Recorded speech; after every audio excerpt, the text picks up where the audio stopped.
what I want to begin with today, as I shared with you that we are recording, our next slide gives us a little bit of information about the Community Engagement Center. And many of you are familiar with this, but if you want to go ahead and advance the slides, we just want to be a reminder to you of the resource that the Community Engagement Center is, both for our community and for our campus.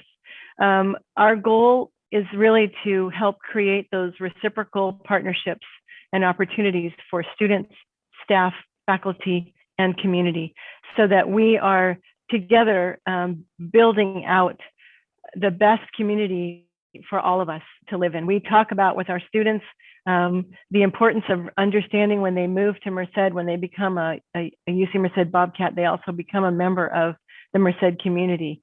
And so it's important to make them aware of the ways in which they can come alongside other community partners and do the good work that is already taking place.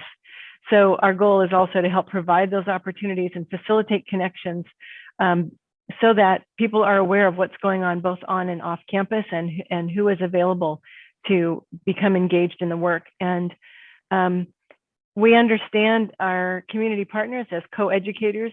There are so many things that our students learn from the community as they're out there engaging with you, learning from you, participating with you.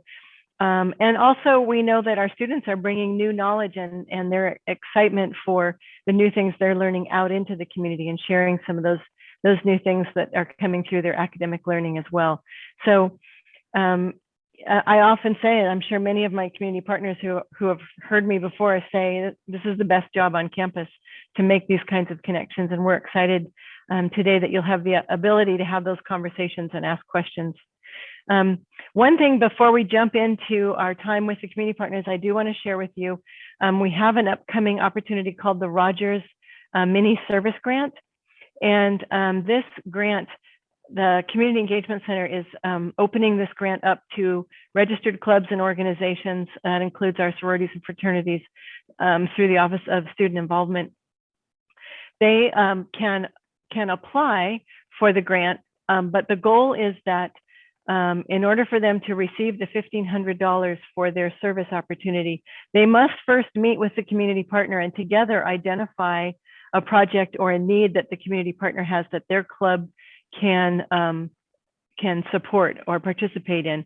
We're asking that that they have a number of club members that are involved in the service.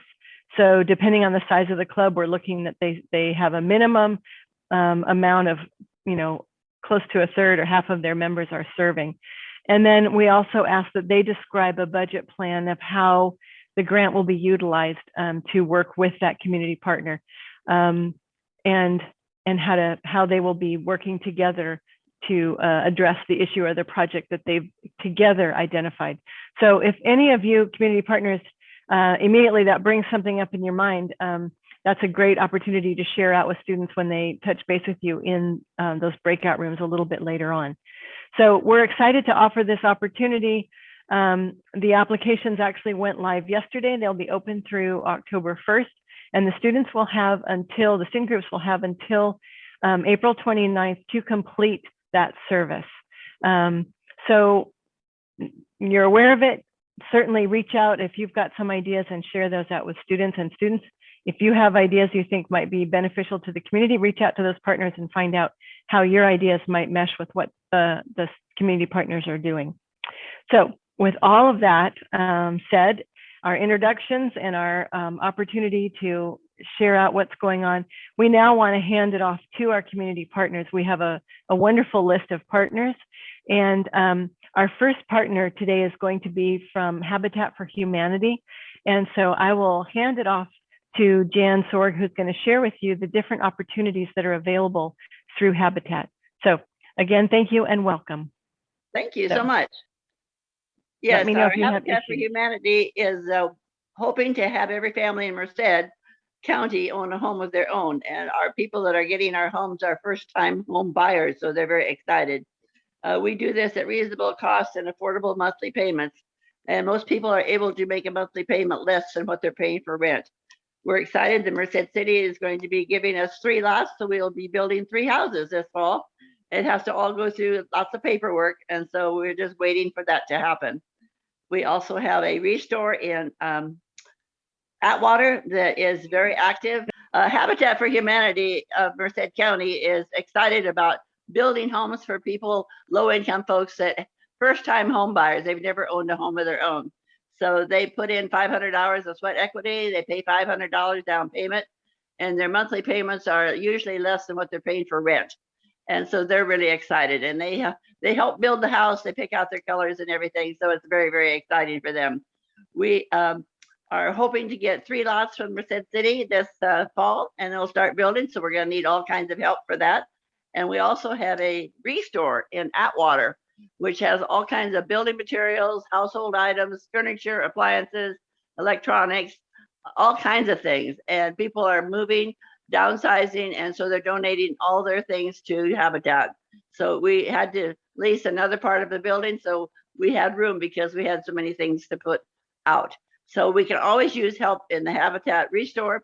We're looking for someone to help as assistant manager because it's very busy. We have to have at least 2 people in charge, one on the hardware side, one on the furniture side. Every day we're open, and that's Wednesdays, Fridays, and Saturdays from 10 a.m. to 3 p.m. So we're looking to train some folks to be assistant managers in both of those areas. We'd love to have some volunteers that would say, I'll be there every Wednesday, or I'll be there every Friday, or I'll be there every Saturday. Folks that are there help load the donations that people purchase. And we also have a crew that takes our Habitat truck. We have 3 drivers. And so on those days that we're open, or even today, I have a driver out picking up things. And then we need someone to go with that driver to help navigate and then also help lift the donations to put them on the truck. We have many, many things to deliver as well as pick up and store. So we have to price them, clean them up, put them out on the floor. So we've got just all kinds of opportunities for volunteers, and we'd love to train some people to be assistant managers. So that's what we really need right now is the volunteers out at the restore in Atwater. But when we get those lots, then we'll be building, and we'll need all kinds of help building those houses. So as you can tell, we've got all kinds of opportunities. Anybody that's interested in IT work, we always need help in updating our website, updating our Facebook page, and we can always use help with that. We're working with trying to use a monthly connect with all of our people that have email with that constant connect and really giving them updates. We have an open house coming up on October 16th on a Saturday from 3 to 5, and we'll be opening our house our store up for the public. And the Bear Creek Ukulele Society will be playing while people come in, and then we'll give an update on our vision and introduce our board members. This coming Friday and Saturday, the 24th and 25th of September, we have a red tag sale. So we're going to be having some big sales in our store, and then we also will open up the warehouse across the alley from us that we had to rent because we had too much stuff. So we're going to be having good super sales on both of those places. So we'd love to have all of you come out and help us. Any questions? My number is pasted there. You can always call me. I can give you any information you want. I'll also be doing a volunteer orientation for all new volunteers this Saturday from 3 to 4 after our store closes. And so if any of you are interested, I'd love to have you. We do background checks on everyone and have you fill out a waiver form, and I'll put you to work. So I'd love to have you. Any questions?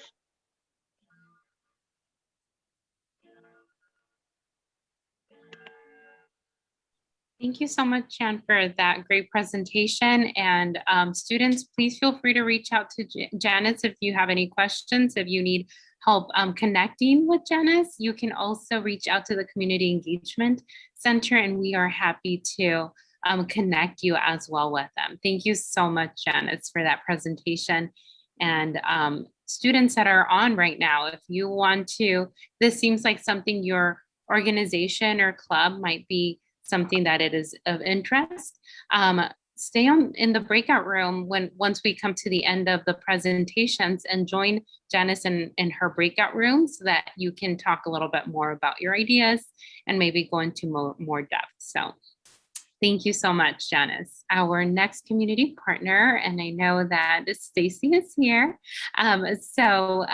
We are going to introduce Stacy from Merced County Office of Education. So the floor is all yours, Stacy. Good morning, everyone. I am here today to talk about some of the events that we have with Merced County Office of Education.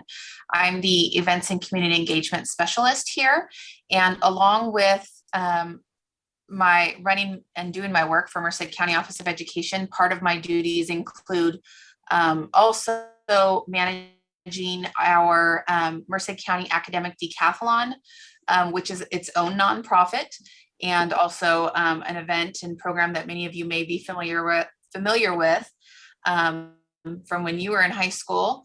And then also I manage our nonprofit Merced County Education Foundation. So there's a couple opportunities within Merced County Office of Education, as well as with those nonprofits, for you to do some community engagement and get out and volunteer. So the first thing I'll kind of discuss, some of the MCOE events that we have. Of course, we have the Spelling Bee, Writing Festival, Speech Festival, events like that we work with students. So if that's something you're interested in, those are happening this year. Many of them are virtual. Last year, it was very important that we kept them going, even though many of the students were on distance learning. So we do have opportunities for people to assist us with either as judges or assisting with those types of items. So if one of those events is something you're interested in, you could let me know. One of the other big events that we actually have coming up soon is the Merced County Seal of Biliteracy.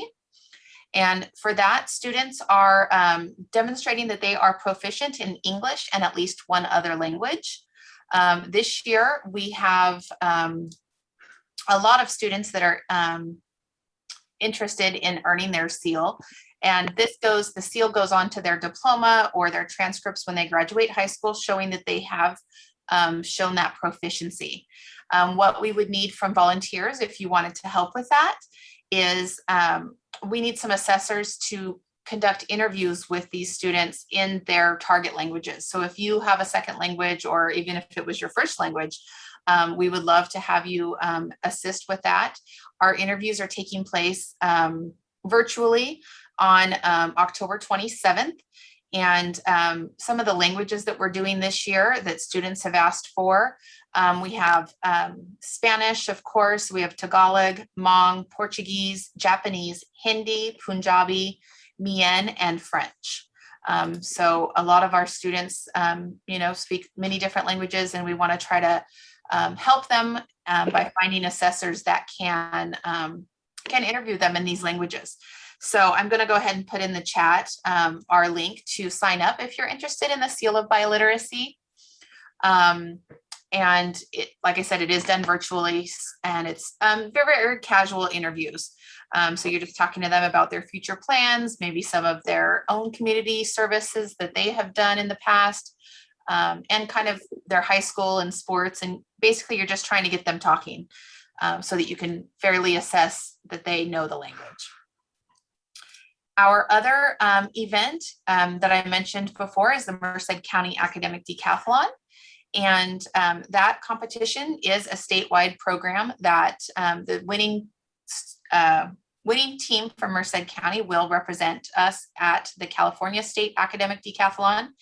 And what we would need from volunteers for that is for speech and interview.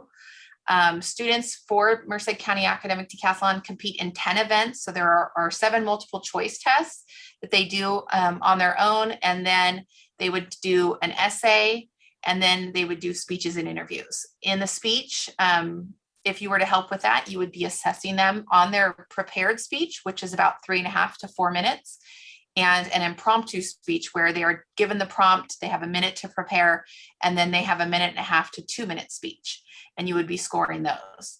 If you were interested in interview, You would be doing an interview with the students. Once again, the questions are given to you. The state likes those questions to be consistent for all students.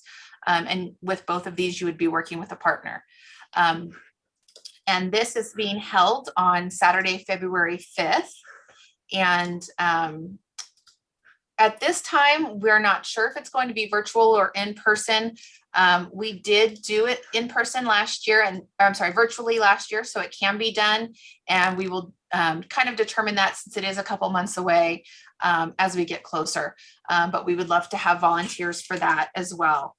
So I'm putting the sign up sheet for that also in the chat, if you're interested in either one of those events.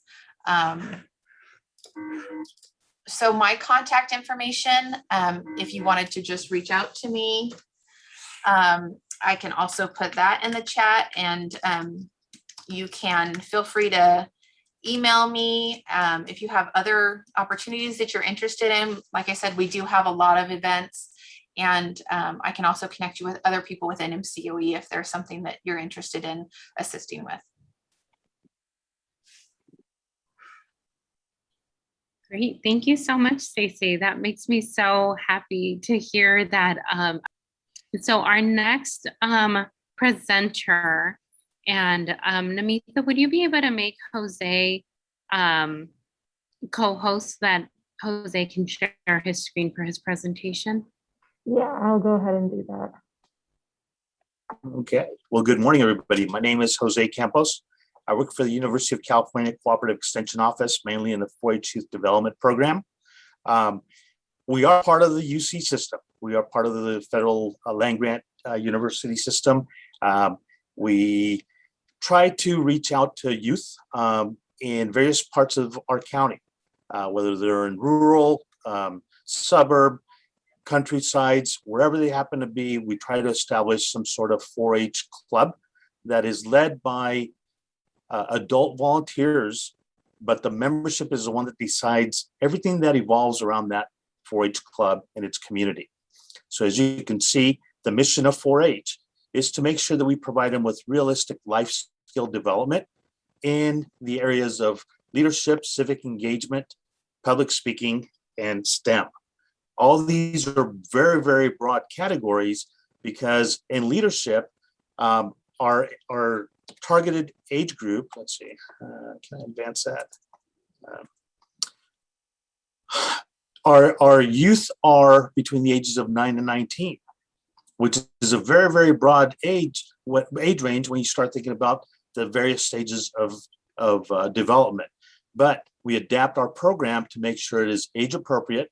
It is easy for they to understand and learn, and then implement some sort of practical skills that are going to last a lifetime. Our goal is to reach 3% of the 50% of the youth population in Merced County. Now, yes, there are many underrepresented groups, and we are putting an emphasis on reaching out to where are they? How can we provide them services that's going to enrich their lives? Underrepresented groups do have lack of resources, and we're trying to combat that. We're trying to tear down some of those challenges simply by reaching out to them, engaging them in small program adaptations, but eventually become mainstreamed into the program. With that mainstreaming comes more opportunities for they to explore our vast opportunities of state leadership conferences, national conferences, county events, and county-led programs such as our Summer Science and Adventure program. That is an outdoor education component, but as they get older and become of high school age, they become our teen staff. So we do depend on a lot of adult mentors, college students that would like to come in and help us kind of mentor the youth and connect them to other opportunities that's going to, again, enlighten and enrich their lives. Nothing better than to connect them with college students that have similar backgrounds, have similar stories, have similar experiences, or know how to break down some of the barriers that some of our youth may face as they go through education, as they go through community engagement, and the same aspiration of higher education opportunities and benefits. One of the things that we put an emphasis on is college and career readiness. Some of you may be familiar with the AVID program. Some of the high schools do have that on site, but if you look at statistics, they're only able to cater to 120 students each day for the whole school year. And actually, because it's a 4-year program, it's for all 4 years. That leaves a lot of the student population, student body, not having access to these services. So we provide them with one of two curriculums that we've developed. One is Pathways to Your Future, Destination UC, but that has been changed to Destination UC, CSU, or even technical school. That was founded by a couple of our 4-H academic researchers at Davis. They brought in community education specialists, and also people from the education world with strong backgrounds in saying, how can we develop this so that it supplements, it mirrors the AVID process, but is available to anyone, not just those in high school, not just those in the AVID program, but anybody in the communities. So that is one. The other one is called Juntos. Juntos was founded by North Carolina State University back in 2007. And we have adapted that because it is mainly targeted to the Latino population. But again, we adapted in California so that it's equitable and attainable, reachable for anybody who has a strong interest in higher education. Both of these have short-term program delivery modes. The Pathways to Your Future is 5 modules. Each module is 3 hours long. So that's a total of 15 hours, very condensed, very concise, but it's providing them with the practical tools for the youth to understand, how do you plan for higher education? When do you begin? How do you explore the career? And then based on that exploration, determine how much education it's going to be required. How do you prepare through high school? So that way you make the proper course selection as you go through 3 years, 4 years of high school. Some of them may come in contact with this curriculum as a senior, but still it's providing them with direction and guidance. The Juntos program is a 6 weekly family engagement workshop. So there's where we have the parent and the student hearing the information, going through engaging and interactivity to understand what it's going to be required when it comes to applying for colleges and universities. Where do you find financial aid? Because as we know, underrepresented youth have limited resources. They don't know who to turn to. High school counselors may not be able to provide them with adequate services. So there's where 4-H comes in and provides that extra layer. Moving on to after school programs and to support academics, we've partnered with Boys and Girls Club, have done short-term group enrollment and group activities with them. We're in the process of starting re-engaging the Los Banos Community Parks and Recreation drop-in program starting around the middle of October. And that'll be 2 days a week. I know it's far for people to drive. We totally understand that sometimes, even as college students want to be part of the 4-H program, distance and driving might be a barrier, but we will definitely find something more local, more easy to get there and back, because we totally understand that you want to become engaged in the community in some sort of capacity, and we do not turn volunteers away. As it was mentioned earlier in the Merced County Office of Ed, because you are dealing with youth, sometimes in a small group, sometimes a large group setting, we would ask you to become a 4-H volunteer. We provide the training, background check is simple, life scan, and then you're ready to go. Exploring STEM, those are some of the highlights and some of the projects that we've done over a 1-week summer component. Summer Science Academy is what we call them. This summer we did aerospace, and we talked about, we made paper airplanes, 5 different types, which I'm sure there's other multitudes. So they get to learn how to fold paper, make it fly, and find out how similar the flight patterns are, and then make certain modifications and predict what how the flight pattern is going to change. So now we're incorporating a lot more science than rather just folding a piece of paper and tossing it in the air and say, okay, I'm done. Then we went on to paper rockets, the same thing. We were able to also engage 15 youth in how to build a model rocket out of a kit and a launch day. So in 4-H, what we do is we always want to see what we create with our hands, using our creative minds, and then seeing a result of what will it do? Now that we've built it, what can it do? What is it supposed to do? Coding and programming, engineering, the School of Engineering there at UC Merced has a lot of talented students going through there. We would love to engage our younger youth in possibly exploring these projects. So if there's anything that the university students can create, want to implement, want to practice with our clientele, we would love to see that happen. Mechanical engineering, the PLC, the programmable logic controllers. That's what operates all the traffic signals, right? So if there's something there that they want to kind of expand, explore, and provide more, broaden our mindset, we would welcome that.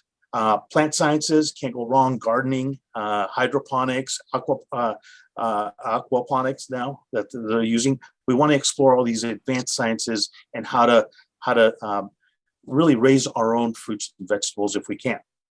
Performing and visual arts. One of the things that 4-H is now finally branching out is, how do we encompass these interests? How do we promote them? Because we know that not everybody is in mathematics, advanced engineering, but visual arts is such a creative way to allow them to express themselves. So we definitely want to bring that on board. Shooting sports. Who thought that shooting sports would be part of the STEM category? But we also have a very controlled environment. We teach them how to respect firearms, led by adult volunteers that go through a rigid training process and certification before they go out to the shooting range and practice target shooting. We don't do it for game. We do it just for target practices, and we have a statewide contest. Now, this is some of the things that we really definitely want to continue expanding on, aside from the livestock. But livestock is such a science-driven projects that students need to, or our 4-H members need to understand feed rations, health, welfare of the animal, because it is another life. And it's not just for a market animal, but sometimes they're also for breeding purposes. Cattle ranchers come in and buy large livestock that some of our members have raised in a healthy environment. They exhibit and they sell, obviously for profit, but with the way beef prices are, it's kind of hard to judge that. But still, it's about the experience and about exploring other ways. A couple of things are coming up. Our Skills Day is on October 9th at Merced Community College Ag Department. Some of the things that we're going to encompass is mechanical skills, and that could be from metalworks to woodworking, maybe drone technology. If there's somebody there that has these types of interests, we want to welcome you. Large and small animal skills day. Again, we'll address some of those just a couple of minutes ago about the health and welfare of the animal. What does it take before you go out and invest? Equine, which is horse health and welfare and showmanship, different types of saddles and bridles. And all this is led by volunteer adults and youth that want to share their knowledge and education. So if any of the University of UC Merced students would like to come and be part of that day, please let me know. We will find a spot for you. Other types of events and activities, we have open recruitment. We do not have a restricted timeline of when we take in volunteers. We do have, we provide, like I said earlier, we provide the volunteer trainings. We have after-school program that we can tap into for you and introduce you and try to create that relationship and connectivity with the local community. We have a lot of weekend activities, leaderships of engagement, public speaking, and STEM. Again, those are our broad categories, but we can definitely redefine each one of the categories and see what is there that will spark the interest and spark our youth. College of Career Readiness Conference. The first slide that you saw, the background was the new dormitory and conference buildings at UC Merced. We do have the College and Career Readiness Summer Academy that's been hosted at UC Merced 2 of the last 3 years. Last year we had to do virtual, but we're hoping to bring it back next June, July. I know some of the students go home over the summer, but if there's something that we can engage you in and provide that space where you can promote yourself, share with our youth about hiccups, how to enroll, what brought you to UC Merced and the whys, I think that will also create a direct pathway for they to someday become Bobcats. Story mapping, we partnered with the UC Merced library staff, and we did story mapping just recently as a pilot program. We're going to expand it this coming fall. Drone technology, as we mentioned, advanced in applications with our ag industry. And of course, living in the Central Valley, we can definitely do a lot of research and development in these categories, and exploration to your future. So in a nutshell, I'll share this in the breakout room, but this is our calendar of events. As you can see, there's something happening each month. Greater detail, more questions in the breakout room. And please follow us on Facebook, like us on Facebook, Merced County 4-H, or on Instagram. There's our physical address where our office is located. You can come and visit anytime you want, have a one-on-one conversation and see what we can do to engage you. But one thing I can guarantee you is that 4-H has something for everyone. So with that, I will pass it on to the next presenter. Let me stop sharing.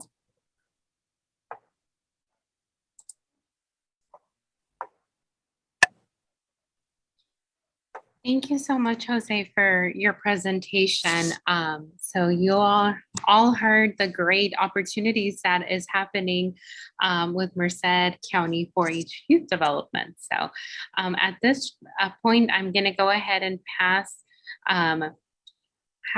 the, I guess, imaginary microphone over to Namita, who will explain to us how we will go about the breakout room.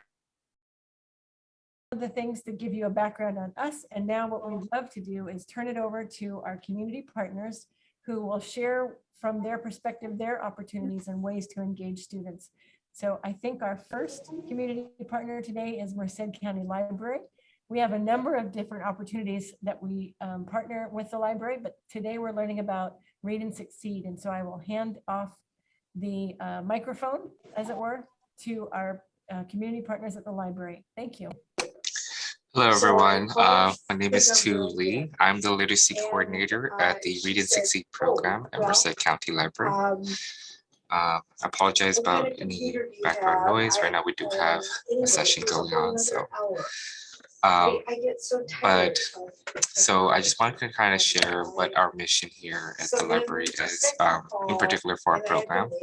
And we seek to enable and support adults in improving their literacy skills, thereby empowering them to achieve their goals and enrich their lives at home, at work, in the community, and as lifelong learners. So a lot of times we'll get participants in our program who will be English as a second language learners, and their primary goals will be in conversational or functional English. That's typically the learners that we get in our programs. And before the pandemic, we used to have a wait list of about 28 to 30 participants. So the need for tutors who are dedicated and committed to it is definitely there. We serve specifically adults and families of adults who are classified as low literate. And so typically low literate just means that they didn't complete their high school level education. So some of our upcoming events, actually, we did have a change in this event. So unfortunately, we no longer will be doing Totally Fun Hour in October, but it is something that we will definitely still be doing. And it's still going to be a monthly themed event. It's going to be delayed a little bit. And some of the things that we're going to look for in assistance with that is setup and breakdown of the workshop area. That's going to be in the Gracie room of the Merced County Library. If you haven't been there, that's downstairs. And helping or directing families who are attending and assisting during the workshop programming as needed, such as leading a craft activity. So it could be something like just finger painting. So typically you'll be working with families who have children ages 0 through 5, so be very young children. The other need we have in our program, especially right now, is a lab drop-in tutor.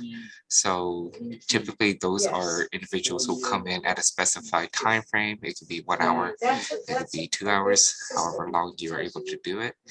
And any participant in our program that walks in or that finishes their session and wants to do additional things, you will be assisting them with whatever it is that they'll be doing. So it could be homework or any additional supplementary things or materials that they might be working on.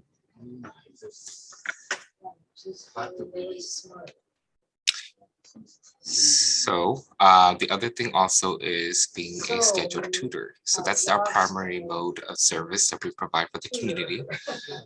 And as a scheduled tutor, you will work one-on-one with a learner and you'll work with them on goals using our curriculum. And we have a very specific curriculum that we utilize. You'll learn about that if you sign up, and then we put you through our tutor training. And it's about an 8-hour training, but it's not like all at once. We stagger it a bit. So yeah, so it could be any goals ranging from preparing them for the driver's license to preparing them for their GED. We don't offer any official tests here at our program, but we do prepare individuals for tests that they might be taking. And then the last thing will be conversation circle leader.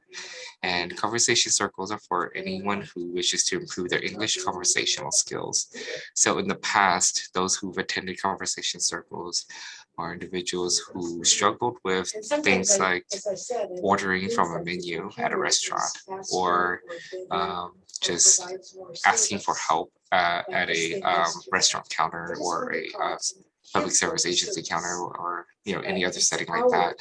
So typically what a conversation circle leader would do is they'll help guide the conversation within that group for 1 hour minimum. Anyway, that was. And it's typically once a week. So over here at our program, we believe in what we call change. And that is community, home, advocacy, neighborhood, generosity, and education.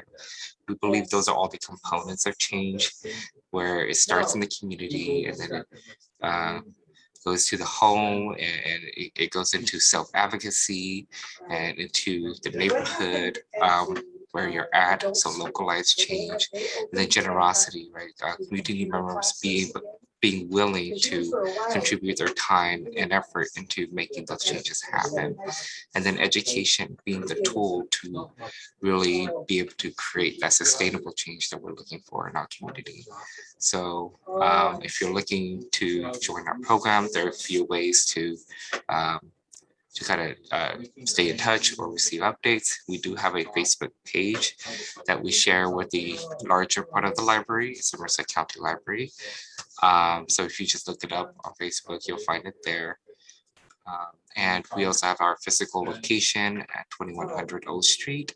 We're in the literacy room, which is on the bottom floor and where the restrooms are at. So we're kind of like out of the way, but you'll see the signs.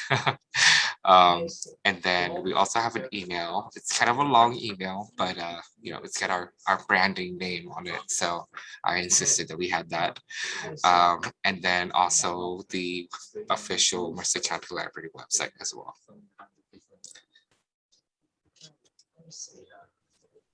Thank you so much. These are great opportunities. So students, I encourage you, if this is something that interests you, during the breakout rooms, you can join our friends over at Read and Succeed at the Merced County Library. You can join their breakout room to go a little bit more into depth of the volunteer opportunities and possibly a partnership with the Rogers Sweeney Grant. All right, well, thank you so much. Our next presentation is going to be Manuel from United Way of Merced County. So the floor is yours, and I'm passing you the imaginary microphone. Thank you so much. It's a pleasure to be here. Again, my name is Manuel Alvarado. I'm the CEO of the United Way of Merced County. United Way is vary from place to place. Ours is very, right now, through the pandemic, very focused on the pandemic. In fact, right now, I'm in the community of Planada with UCSF Medical School doing a research project in regards to vaccinations and testing. And so we're out here in Planada doing testing for the residents of Planada. But we do much more than that. Equity is the foundation work we do essentially via the United Way. We justice and fairness with the procedures and progress that we do. We're committed to equity and the core values. One of the main things we did in this last year, we partnered with the other 6 United Ways in the San Joaquin Valley. And we got an anonymous donor, and we donated a lot of PPE. We donated everything from Depends and formula, diapers and formula to Depends and Sure, and the gamut in between for all the residents of Merced County. We also, through the George Floyd murder, we gathered ourselves and figured a lot of us kind of ran up against a brick wall in regards. We wanted to do a Black Lives Matter street mural, very similar to that they did in DC. And unbeknownst to you, probably you'll soon learn that we are in a very conservative part of the state of California, even though California is very progressive. So we were all kind of shot down by our local community city council. So we combined our efforts and decided to do a race equity study for the San Joaquin Valley. And we are ready to launch at the end of this month, but we did a whole series of surveys of people of color and different ranges of professions. And I'm really excited to share that. It'll be on our website probably by the 1st of October if everything works out well. But we're definitely dedicated to the community in regards to health, education, and income. And our definition of health is all-encompassing. It encompasses health from affordable housing to access to health care, but also access to recreation activity. Because if you're not physically healthy, how can you be healthy across the entire spectrum of health? Anyway, we have several opportunities to help out in the community if you're interested. To volunteer, we have grocery food deliveries to homebound seniors. We have, as we're doing right now here in Planada, testing. We have volunteers that we need in regards to getting people expedited and through the process. We also have a Highway 99 cleanup form project that we do for the San Joaquin Valley, all the way from Childs Avenue up to B Street on Highway 99. And we do that monthly. But a core programs that we have outside this room, we have physical sponsorships. We have about 10 different organizations who operate under our nonprofit umbrella. And we serve as their accounting firm. We pay their bills. And we make sure that they're able to do the work they do, and they report back to their sponsors. But a lot of organizations don't have the means to do the work that they would like to do. And we have several with Dr. Rousseau here in the community. We also have a couple of organizations working under First 5 grants, some municipality grants as well. So we provide that for a lot of organizations who want to do the work, but just don't have the administrative background to execute the work. Grant funded programs, we manage anyway right now 22 grants for COVID relief, emergency food shelter. We stock a lot of food pantries and give them funds at the food bank to restock their pantries, because and our sphere of influence, so you're also aware, is also the Mariposa County. Mariposa doesn't have a United Way, so even though we're United Way of Merced County, Merced County, so Mariposa County is also in our sphere of influence. A direct services program that we do in a variety of settings. We do a VITA volunteer income tax preparation for residents who are at a certain level income that we do their taxes for free. We also have community-based grants in regards to projects for Habitat for Humanity and other programs, Catholic charities that we support. Placements, granting projects. We also learned that during this pandemic, we would have our job as United Way would be so surmountable that if some of our brother and sister nonprofits who do work in the community, if they were to fall by the wayside, our job would be almost impossible to complete. So we made a conscious effort to find funding for those organizations and give them money grants so they can weather the storm that we're going through. So that way they come out at the end in a reasonable shape. So that way they can continue to provide services to the community. And so that was our place-based community projects. And community sponsorships. We do everything from Little League baseball teams to some college athletics to I just had a table at the Hispanic Chamber of Commerce for the Latina Luncheon of the Year. And so we sponsor things like that whenever possible. Next slide. Programs that we have, they're core Aliados por la Salud. It's Allies for Health. That's what we're doing here in Planada with the University of California, San Francisco Medical School. Cali ITC, which is an income tax preparation program. Again, we have community impact grants that we do for nonprofits. Cultiva la Salud is health programs for the Latino population. Cultiva is throughout the San Joaquin Valley. Our program officer here locally is Claudia Corchado. We service the Latino populations. There's a great program called the Promodoras. They're community-based individuals that we've identified and groom and educate them so that they're more tools of change in the community. And they're a trusted source, especially with vaccination and testing. A lot of people, because of religious backgrounds, are reluctant to participate, and these women are individuals. Most of them are women. Go out and tell the public that it's okay to have it done and it's safe.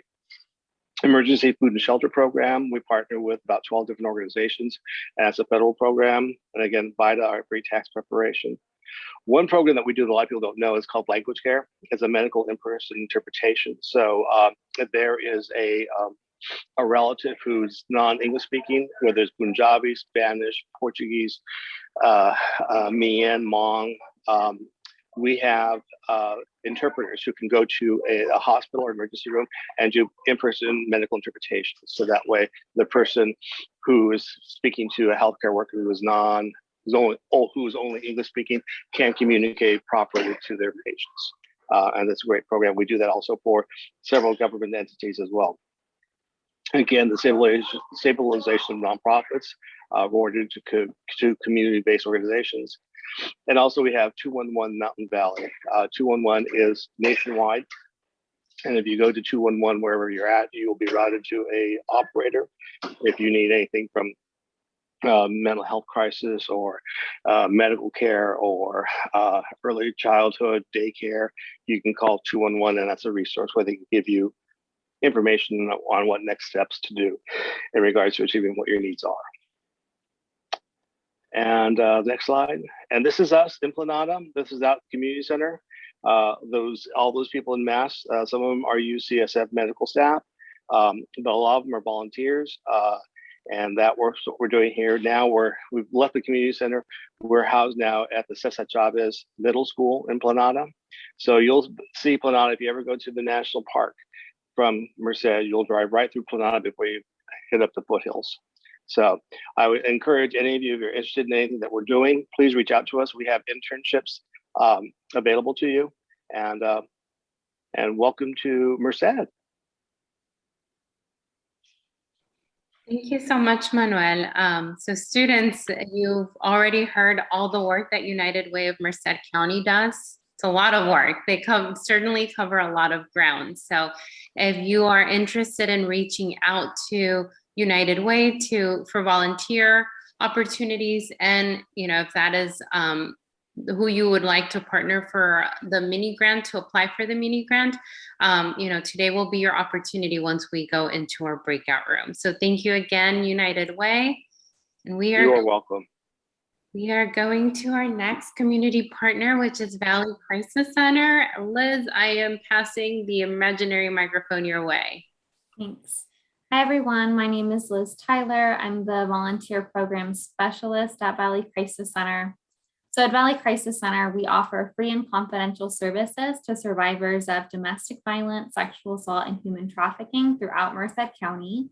We serve people of all ages, genders, sexualities, documentation statuses, languages, and income levels. So basically, anyone who needs our services because they're a victim of domestic violence, sexual assault, or human trafficking can come receive our services. There aren't barriers like you have to make under a certain amount of money, or you need to be a citizen, or you need to be a woman, trapped in a situation within like a partner.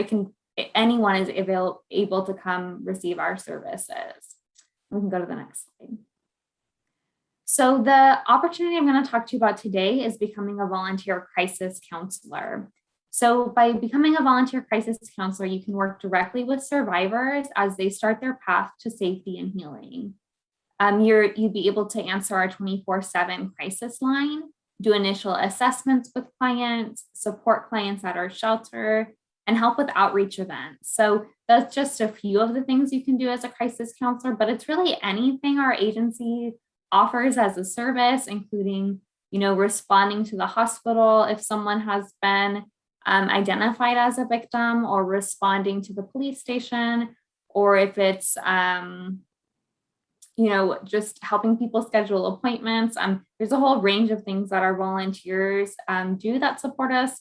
And as a volunteer crisis counselor, you'd be able to fit in anywhere that kind of find your strength and fit in doing some of the work that we do for our survivors. There is an 80-hour training required. We know that that's a really big time commitment, but it's actually because the state of California requires pretty intense training to become a certified domestic violence and sexual assault crisis counselor. We do this training for our volunteers because it allows us to have confidential communications with survivors that we're not, required to make reports or to give over information the survivors have shared with us. So that's the reason we do this training, because the state of California requires us to. The next training starts in November and will be virtual. I do have some more info about that now that I didn't have when I made the slide. So applications will be due October 15th. The training starts November 8th, and it will be 4 weeks. So we're kind of breaking it up into 2 weeks in November, 2 weeks in December. It's going to be Monday through Friday from 9 to 1:15. So I know that can be a tough commitment for students, but if it works with your schedule, or even if you think it may work in a future semester, or maybe even after you graduate, please come talk with us. And applications will be due in October, and they're going to be due October 15th. Okay. I wanted to talk to you about just one of the projects we're doing for Domestic Violence Awareness Month. I think the flyer got cut off a little bit. So I think it says, when kids are safe, they can spread their wings and soar. So this is our Wings of Hope project. It's going to be a large photo like a background for a photo. So we're going to paint big purple butterfly wings, and we're going to tour them all across Merced County. People can take pictures with the Wings of Hope. So if you have a service organization on campus, or any organization you're in on campus, that we can bring the photo backdrop to you. We can do it outside so that it's COVID safe. You can take pictures with it. And it's just to kind of spread the message about what we do at Valley Crisis Center, and the resources we offer survivors of domestic violence and their children to put them on a path to safety and healing. Yeah, so your group can take pictures with the wings, and we can talk to your group about Valley Crisis Center services. Okay. My email is listed there, elizabeth@allianceforyou.org. You can always follow us on Instagram and Facebook or look at our website. Our website has the volunteer application on it. And then our business line, our 24/7 crisis line, it's great to write this down because even if you never need to use it, you may have a friend who needs that support, and calling the crisis line, it's free, it's confidential, and just a good way to get started if someone thinks they may need help. And then our address, we're located at 1960 P Street in Merced. I think that's all I have for right now. Thank you so much, Liz. For our UC Merced students that are joining us, I definitely encourage you to reach out to our community partners such as, Liz, and connect with them. I know that a lot of you have weekly meetings with your clubs and organizations. Maybe you can have them be guest speakers. So that's just an idea. And of course, if you want more information and want to connect a little bit more with Liz, you can join her breakout room once we wrap up with the presentations. Thank you again, Liz. Perfect. All right. So now we actually have a presentation from our Youth Leadership Institute. I believe that is Daniel. Hello, everyone.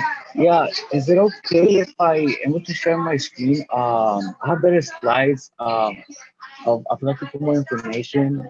Is that okay, or I have to go by the slides that I submitted? I will actually stop sharing. That way I can give you access to share your screen. You should be able to.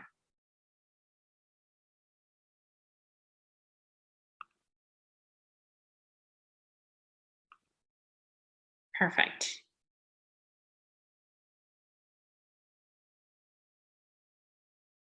Okay, we can see it on our end.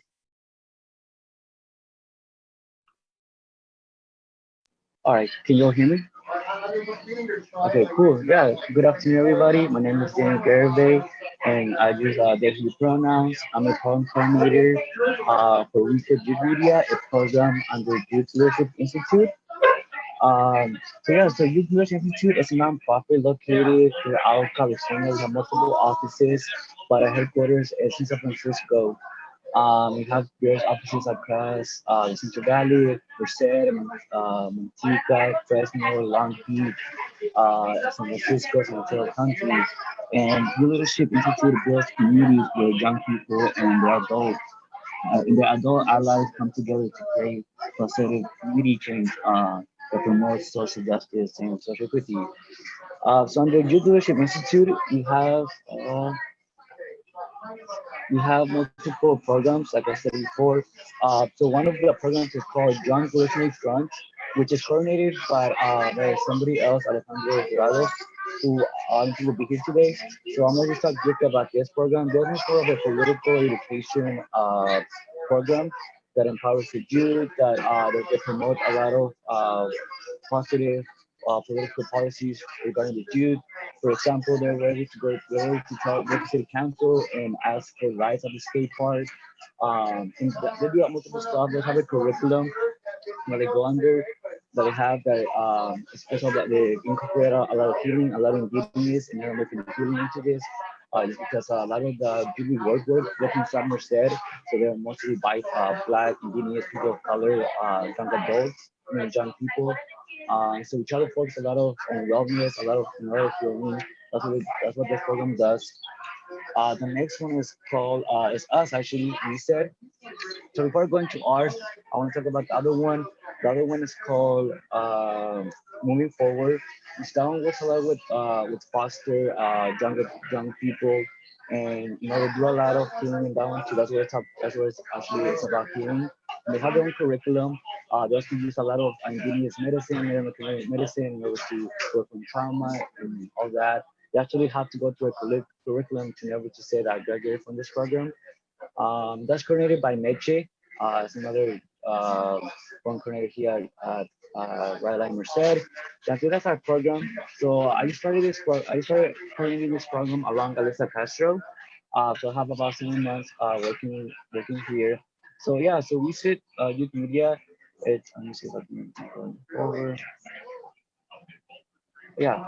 So yeah, so we said your media. We're like a media program which we have a curriculum and helping young people kind of gain media skills regarding photography, regarding Photoshop, designing, editing, interviewing folks. So we're kind of like we also got like so it's like a journalism program basically, and we equip them with a lot of skills. So here, for example, yeah, so here, for example, usually folks start as like apprentices, so they kind of they produce content for us, which I'm gonna talk a little bit later about that, just because we have different contracts and projects within each those. But yeah, that's really what you said is. We also help kind of promote a lot of wellness as well. And also just if we provide holistic skills all around. We try to prep them for college, besides just doing like media content. And yeah, so here's like a recent pipeline, first they start as an apprentice, which they just kind of, they produce content. After that, it kind of, they move up to recorder. So here as a recorder, it's like your master of journalism, being the way to create content. After that, you have to become a mentor and help out, guide other groups, other young people, and other projects. Here's the trainings we offer. So if you go into agency trainings, we have A, R, and M. We have professional development trainings. We have professional, yeah. So we have three different professional development trainings for each levels. For apprentice, reporter, mentor. You can see below like the three different type of trainings we have. And also on the right hand side, there's also more trainings that we do. Um, and I think I like about this program a lot is that, as a young person, especially being a BIPOC young person, it's so hard to find a job, especially because as it is, we don't have accessible, we're not accessible to really like to education, to jobs. Maybe folks are just too young, they don't have enough experience and stuff like that. So this is where we come in and we're able to actually provide stipends or provide some type of income to young people. But some young people, they actually, they're sometimes they're homeless. The people that we work with, they're homeless, or they've been kicked out of the house from their family because they're queer. So there's a lot of like hardships that comes with that.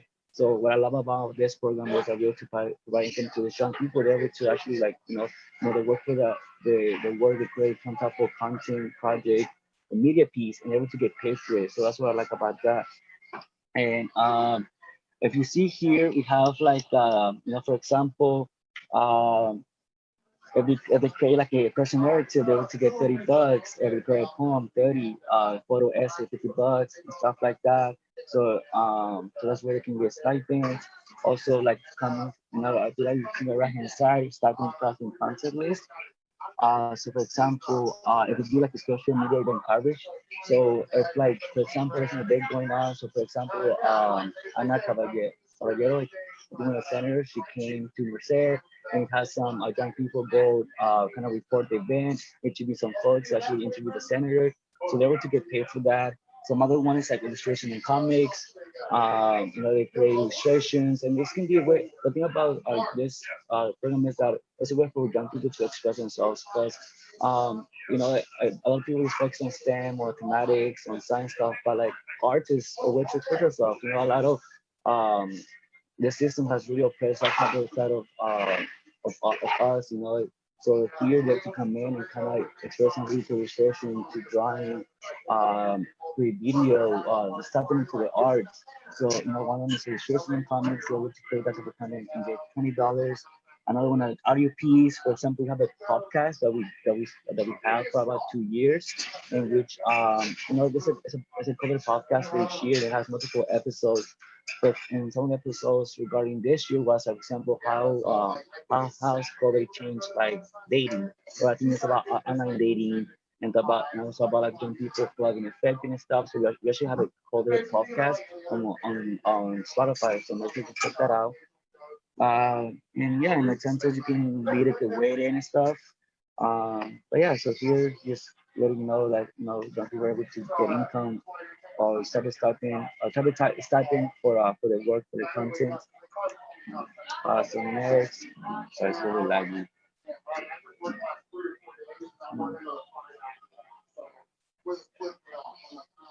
Cool.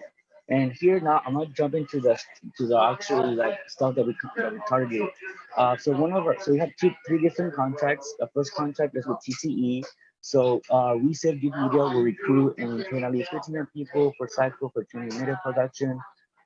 So within this, we produce content, whether that's like we have a website too that we upload like personal narratives, but also we also to do that through our Instagram page, which I will share at the end. So it's just for we have a cohort. We started a cohort for this cycle, so we start every semester. We started in August. We have about 12 young people. And it's just like really like a program with a curriculum. So yeah, so that's one of them. Also, we do a yearly publication. So each year we publicize a publication that is like composed of personal narratives, illustrations, poems, etc. Any type of media, because media can be very broad, and all of them are made by young people. So we will be publishing that. We will be publishing that next week. So if you want to get a copy or something, let us know. But yeah, so we're publishing that. So that's what we do as well. The next one. Sorry, it's just really lagging. Okay, the next one is a comic book. This is on one I'm actually leading this project, and the comic book is called "How Did We Get Here?" So how did we get here? This comic book is regarding how it's literally the history of Merced. We should talk about displacement, immigration, genocide, all the history has gone and Merced that has come to this point right now. So we cover a bunch of different histories, different communities. So right now we're working with with local organizers, with also local professionals in different fields of study groups. And here we also work with young people. So we have two teams. We have an illustration team and we have a writing team. So the writing team is in charge of writing the script. After that, the illustration team is in charge of doing illustrations. Um, After that, this comic book is supposed to be done at the end of the year, so we'll be also publishing this comic book. We're not the only office working on this, so there's other offices such as Richmond, Fresno, and other offices I can't remember, but they also have this project. But the Mr. office actually working on this project is a comic book regarding how to get here. And yeah, so like your graphic novel. So yeah, so this that. And after that, the other one is another project that we work on is this Mental Health Service Act, which isn't more regarding supporting the community in Merced. And so what we do is we do our projects uplifting queer young people voices, and also we have also actually a LGBTQI plus library that we're able to mobilize. And at least if somebody was presenting during like the library, so I would like to get in touch with them to see like maybe we can work with providing like art content, our little mobile library that uplifts stories about the stories and voices of the LGBT communities, and we can work with them. But yeah, so our stuff is that we also do workshops. So within Merced County, we do workshops on how to protect the young queer community. And yeah. Um, Now, and the last one is this is when I was talking about the COVID-18 podcast, which we have on Spotify, and it's led by a young person. Her name is Rachel. So yeah, if you want to look into our COVID-18 podcast, please look it up in Spotify. Um, and yeah, and after that, I'll share the screen back to you so I can present the slides because I have some information there that is not on this. And perfect. And Daniel, when we go into our breakout rooms, you'll definitely have an opportunity to share with the students that are interested in YLI to go into depth with those opportunities. But thank you so much for presenting. Well, thank you. Sorry if that was a lot of like blabbering, like a lot of words. But yeah, if you'd like to connect and everything else, please let me know. Yeah, happy to be here. Definitely. So students, you'll have the opportunity to connect with Daniel in the breakout room. So great to hear from Youth Leadership Institute and the work that they do in highlighting the voices of the youth. So thank you again, Daniel. And I'm going to go ahead and proceed and share my screen again. And we are down to our last two presentations. So our next presentation will be from the English Language Institute. And I will let Belinda fill us in about this program.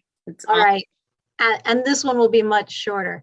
So imagine being in another country for 4 years, 3 years, 4 years, 6 years doing a degree where everything's different, language, culture, everything's different. Or following your spouse, your partner to another country so they can do the degree. And there you are. What do you do? So we have several hundred international graduate students and some postdoctoral scholars here at UC Merced.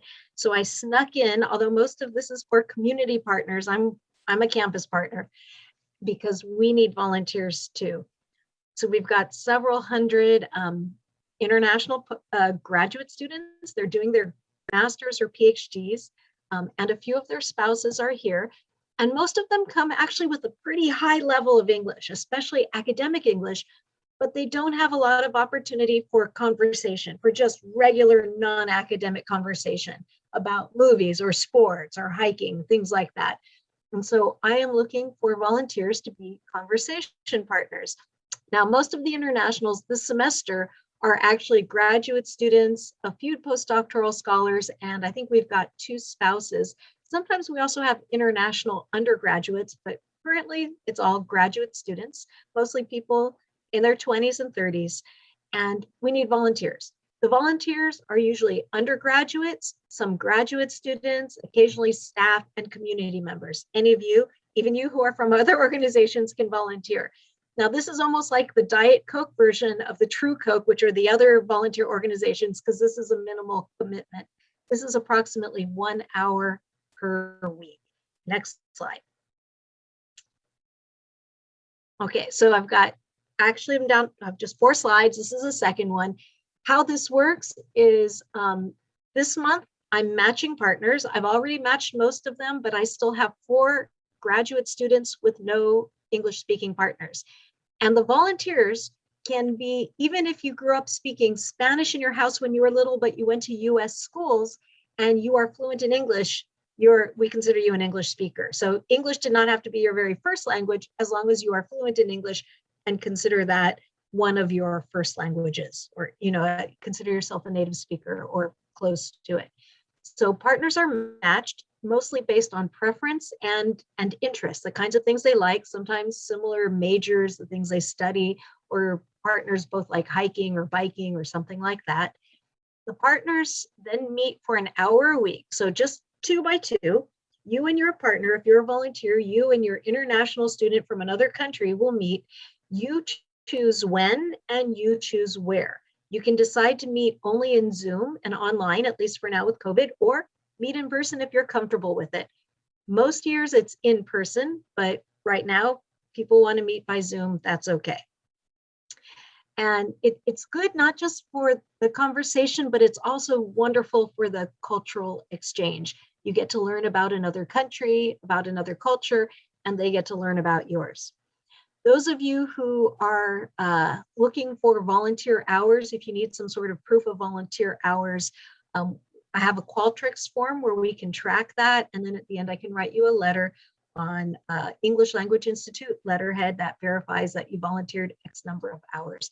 But it's really pretty minimal. It's an hour a week. You can do more if you'd like, but the commitment is for an hour a week. It is a commitment. And we ask that you plan a time you can put it in your calendar. So since we moved on to the next slide, the other aspect is optional. In reviews at the end of each semester, some of the international students said, well, meeting with my partner was fine, but I'd like some big social events too. We can't do those in person right now, but for now we're doing them online. So we've got monthly social events that's starting with, we're doing Jackbox games first. So the first one is this Friday, for example. So if you're interested, sign up, today to be a partner, join in. And once the COVID restrictions are relaxed, then they will be in person. So most years we have monthly potlucks, game nights, conversation hours. Sometimes we all go out for frozen yogurt or go to a show at Playhouse Merced. And these are just opportunities to socialize in a larger group of both international students and English speakers. And finally, the last slide. So how can you join? The application is very easy. We don't say no to anyone. It's really just providing your information. And there are 3 options here. The website, teach.ucmerced.edu/ELI, and then you can click on Conversation Partner Program, or you can email me, and on the screen, new gray background, you cannot see the link. It's eli@ucmerced.edu, or with your phone right now, take a picture of that. Use a QR code reader to go to that QR code, and that will take you to the website. I failed to introduce myself. My name is Belinda Bronstein, and I coordinate the English Language Institute here at UC Merced.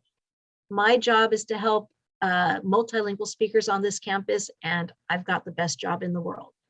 If you volunteer to become a conversation partner volunteer, you might think you have the best volunteer work in the world. We'll see. And that's about it. So now we can move on, save the best for last, right, Andrea? Yeah, definitely. Thank you so much, Belinda. What a great presentation, and what a great opportunity for students at UC Merced that, struggle with transportation. This is definitely a volunteer opportunity that you can, participate in. So thank you so much, Belinda. And finally, we are going to go ahead, before we go into our breakout rooms, we're going to hear a little bit more about Alpha Pregnancy Help Center.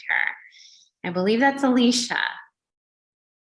Oh, okay. So if we all look at our chat, we're going to go ahead and improvise and be problem solvers today. So thank you so much. We're our friends at Alpha Pregnancy Help Center. They do not have a mic or a camera, so we're going to do it by chat. So why don't we all kind of take a look at what is on the screen, and maybe we can type in any questions that we might have. Perfect. All right.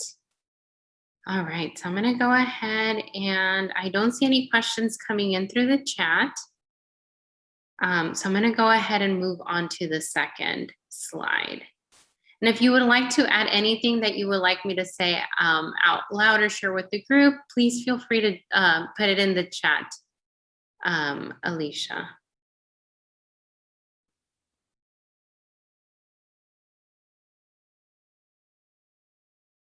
All right, so it looks like they have a few events and service opportunities coming up. One that is happening Friday, October 21st, 2021. And let me see, something was added onto the chat. My name is Alicia, and I am the Director of Engagement and Development. Our mission is to serve the community with life-affirming solutions related to pregnancy, parenting, and relationships. All right, and so it looks like the virtual gala, the Friday, October 21st event will be a virtual gala. And so I do see that we have another, let me see,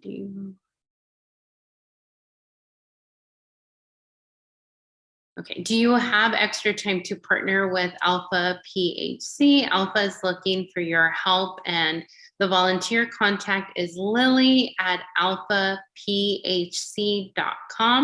or 2093-83-4700. And they are open Monday through Thursday, 9 to 5.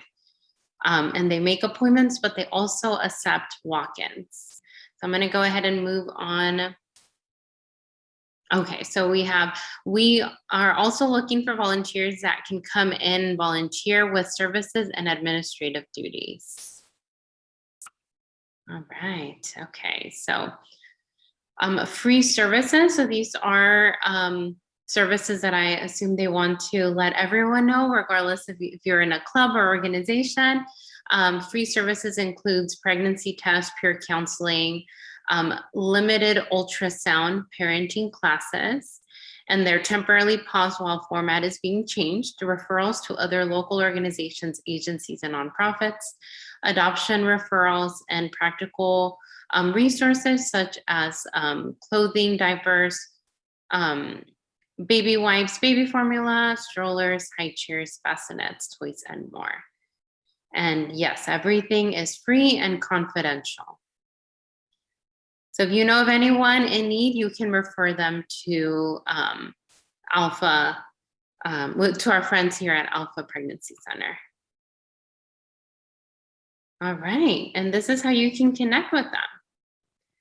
So you can send them an email at info@alphaphc.com, or you can visit their websites. You can also always reach out to the Community Engagement Center, and Burnett, myself, Namitha, one of the student staff, we will help you kind of introduce if you need us to send that introductory email. We're always happy to do so. Perfect. So now I'm going to go ahead and stop sharing my screen. Or actually, one more thing. Thank you to all our partners that participated today. Thank you. It was so great to hear from everyone, and UC Merced students that are on this call. I hope that you were able to identify an organization that is doing work in the related field that your club focuses in, and we definitely had a big variety. So with that being said, we're going to go ahead and pause. Let me see. I'm going to stop the video, and I'm going to go ahead and open up the breakout rooms.